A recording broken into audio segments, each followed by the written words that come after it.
If you're someone who has big dreams, but for some reason you just can't seem to close the gap between your reality and where you want to be, then you're going to want to listen to this video. The truth is that you're farther along than you think you are. And with one caveat, I'm going to share with you today, you're going to be able to close that gap between where you are and where you want to be. So if you're interested in learning more, then keep watching. My name is Iesha Grove, and I'm the host of the Encouraged Overcomer podcast. And I'm so excited that you're here with me today.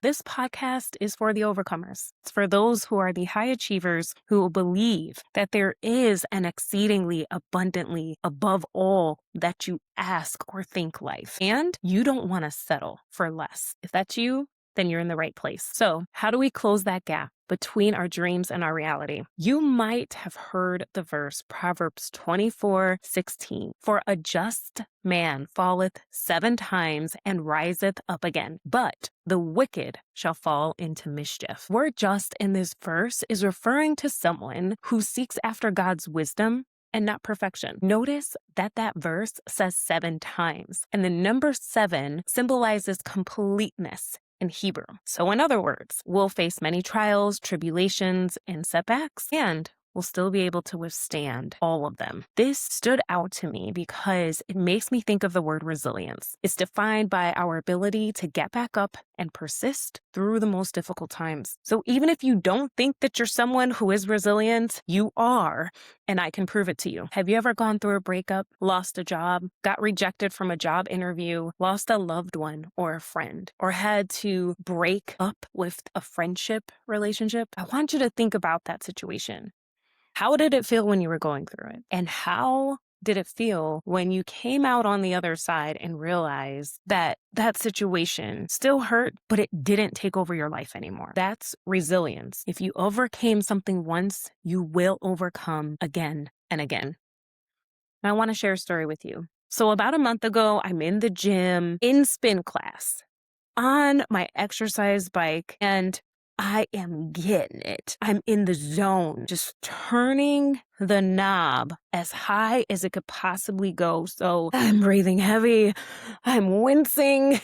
I'm giving it all I got because I'm standing up at this point. So I'm doing the climb in the bike. And all of a sudden, the spin instructor, J-Wow to the Boom Pal, that's his name, he starts speaking life into us. Keep going. You didn't work hard this whole week so that you can get here and phone it in. Let's go. It doesn't have to be perfect. It's okay to mess up, but you keep going. And I started to come in the present moment and pay attention to what he was actually saying. And then what he said next stopped me dead in my tracks. You're going to want to write this down. He said, you might fall more than you stand, but don't fall the same way twice. And that's when it hit me. I thought, am I learning from the times I fall, or am I just repeating the fall over and over again? And you've heard it said before that insanity is doing the same thing over and over again and expecting different results. In my opinion,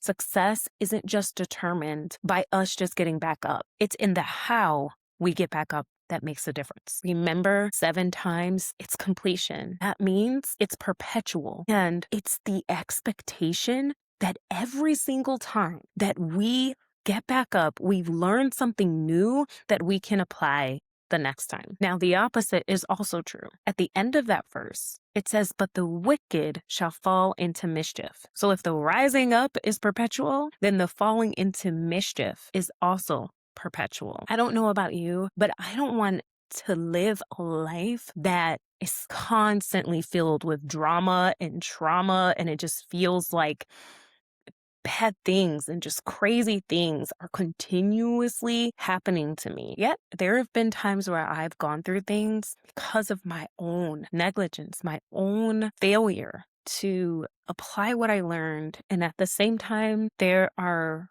instances where I'm going through something and I am just in it, and it just is a big mess because of decisions that I made that got me to that point, and it feels like I can't get out. Another example of this is the verse Proverbs 26:11. As a dog returneth to his vomit, so doth a fool returneth to his folly. if you don't learn from it naturally, you'll go back to the very thing that you know is holding you back from your dream. I'm not saying this to preach at you. I'm telling you this because I've been there and I've gone through these different seasons in my life so many times, and I'm just starting to touch the surface on what it means to truly commit to your dream and not succumb to patterns and behaviors that no longer serve you or the person that God created you to be. Coach told me that seasons are created by God, but cycles are created by man. That means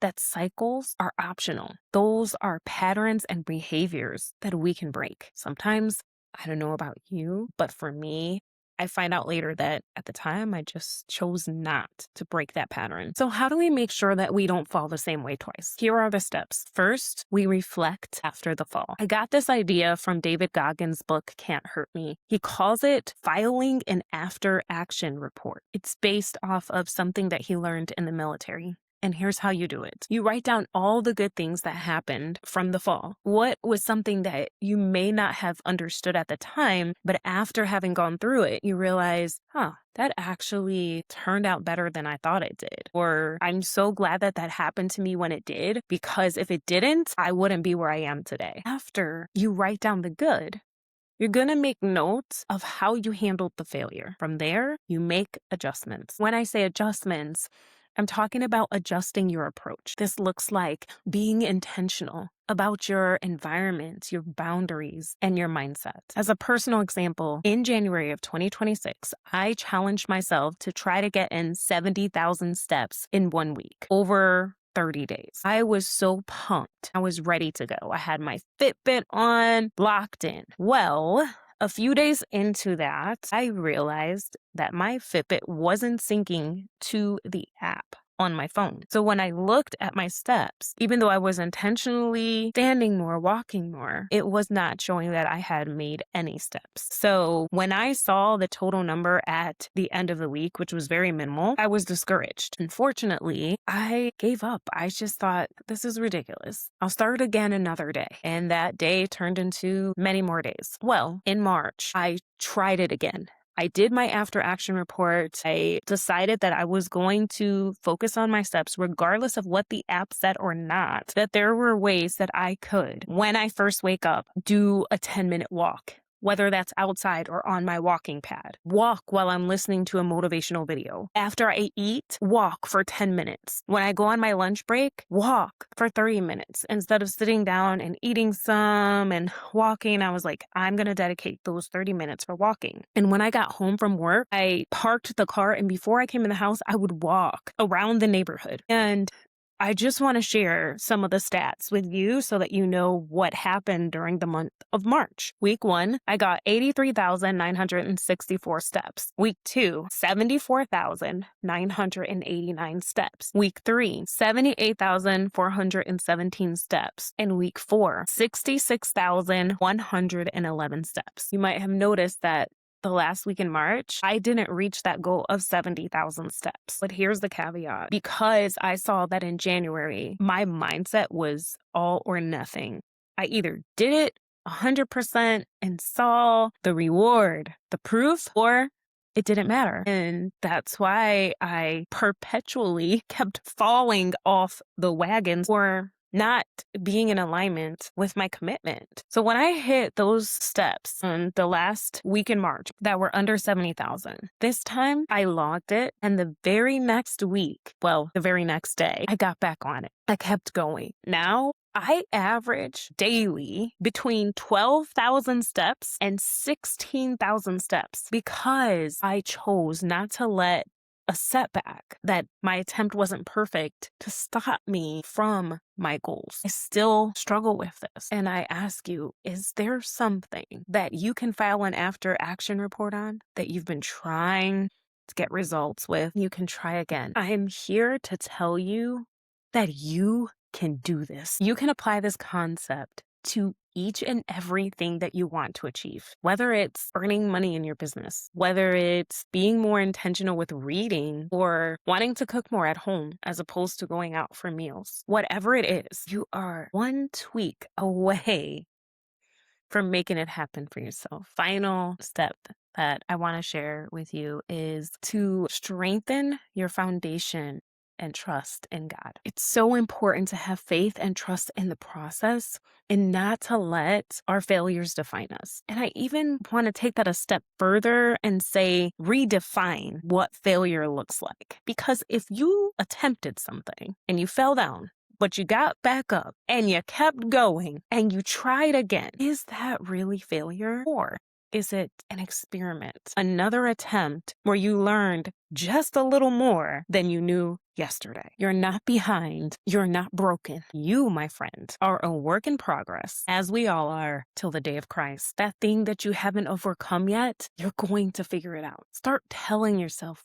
I'm going to figure this out. Just like David had to encourage himself in the Lord, we need to encourage ourselves in the Lord and in the process, because transformation, it's an active thing. And so long as we're taking that step, no matter how big or how small, we're still making progress. That's the key. If Jay Wow to the Boom Pow were here right now, he would tell you, if you fall down more times than you can stand, just don't fall the same way twice. And that is how you achieve success. Thanks for being with me today. If you like content like this, be sure to give this video a thumbs up and subscribe to the channel so that you can get more encouragement. Have a great day, and above all else, stay encouraged.